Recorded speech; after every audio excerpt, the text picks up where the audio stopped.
Hi everyone and welcome back to Mallorca. Well, as it's a small island, no matter where you're staying in Mallorca, you'll never be too far from a beach. Some of the beaches are better than others, and sometimes a short journey is all that separates you from golden sand and clear blue waters. Well, today I'm down at Palma Beach. It's one of the larger beaches on the island as it runs all the way from the harbour along the southern end of the city, and it's only a short walk from town.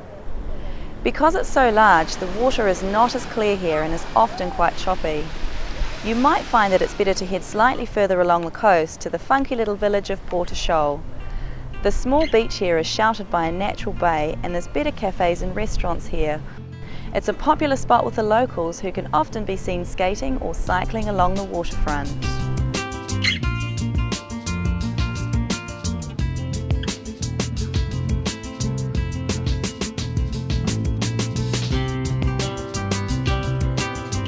If you're staying in Palma, these are the two closest beaches, but if you get out of town a little, the options are better still.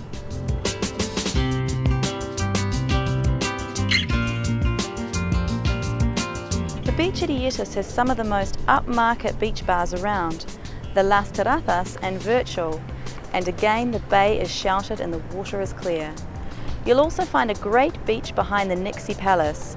Although the hotel backs onto the shoreline, the beach is public. In fact, there's no private beaches in Spain, so anyone is welcome to come and enjoy it.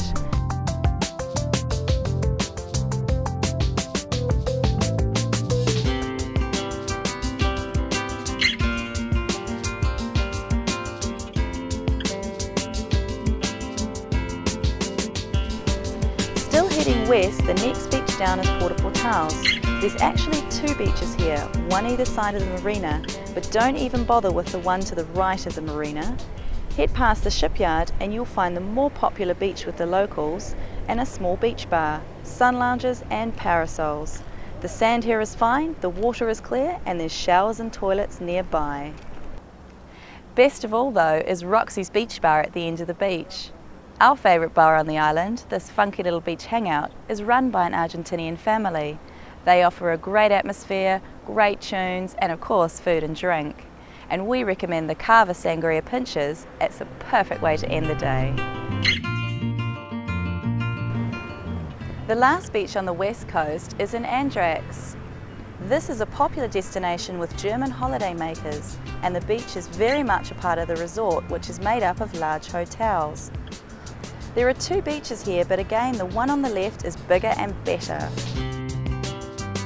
The bay is surrounded by high cliffs which keep the water sheltered and calm, but the best feature here is the restaurant on the small island just off the beach.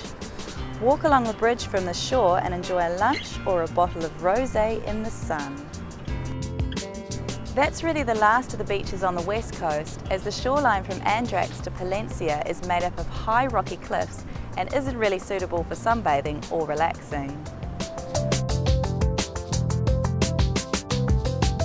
The beaches at Port Palencia and Port Alcudia are fairly uninspiring, lined with shops selling lilos and hamburgers.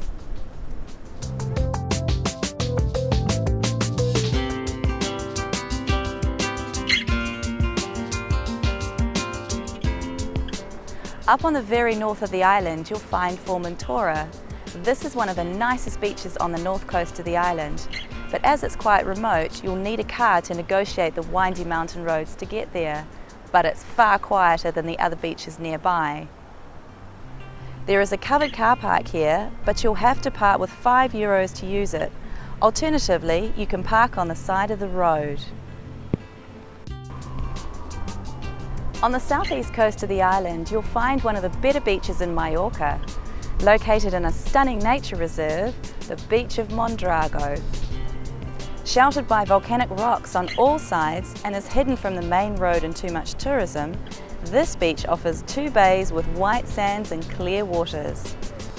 It's a little bit out of the way, so you'll need a car to get here, and there aren't any shops when you arrive, but there's free parking and a beautiful natural bay waiting for you. If you're staying in Cala d'Or, then it's well worth leaving the small cramped beaches on offer there and taking either the bus or driving yourself to Mondrago. Well, that's all for now. Thanks for watching, and I'll see you here next week on seemallorca.com.